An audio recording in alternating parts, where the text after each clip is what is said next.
Fala aí galera, aqui quem fala é o Jonathan Games, fazendo mais um vídeo de Minecraft. E hoje aqui trazendo para vocês uma trap de como trollar seu amigo numa brincadeirinha bem facilzinha, galera. É só você botar aqui uma placa de pressão, ó, que é pra você explodir a casa dele. Aí você pega e bota aqui e vai fazendo assim. E bem aqui nessa parte da casa você bota tudo. Pode ser não, mas pra dentro não dá, galera, porque senão ele percebe. Então aí você pega aqui e bota aqui no dinamite. Aí conecta aqui, ó, até a dinamite.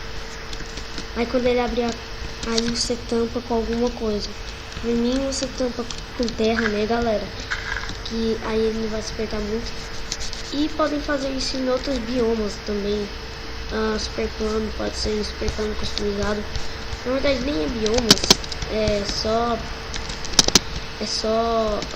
outros tipos de lugares que você pode fazer super plano customizado, biomas padrão, biomas grandes.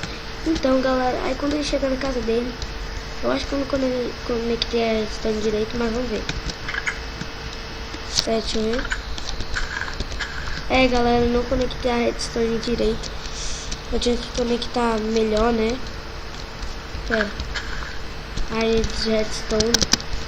Eu acho que não conectei bem, né? Porque... pronto. Aí você bota aqui.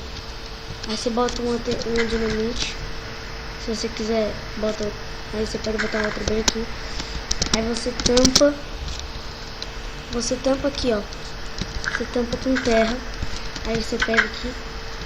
Aí ele entra na casa dele. Vai indo aqui. Aí ele vê que a casa dele explodiu. Aí depois a casa dele tá explodida. E ele vem. Então galera, essa foi a trap de hoje, né? E galera, foi mal pela aquela trap errada da grama explosiva. Porque galera, aquela trap tinha que ser mais perto. E foi mal porque não dava pra eu usar isso aqui, porque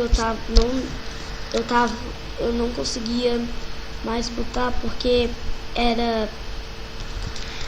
tava com outro tipo de microfone no meu aplicativo que eu uso. Então galera, esse foi o vídeo de hoje. Se tiverem gostado, deixa um like. Se quiserem até um favorito. E botem nos comentários se acharam esse trap legal ou se acharam meio bestinho. Mas galera, a decisão é de vocês, cada um tem seu gosto, coisa assim. E galera, esse foi o vídeo de hoje. E eu posso trazer mais traps de pegadinhas, coisa assim, pra vocês. Então falou galera, até mais.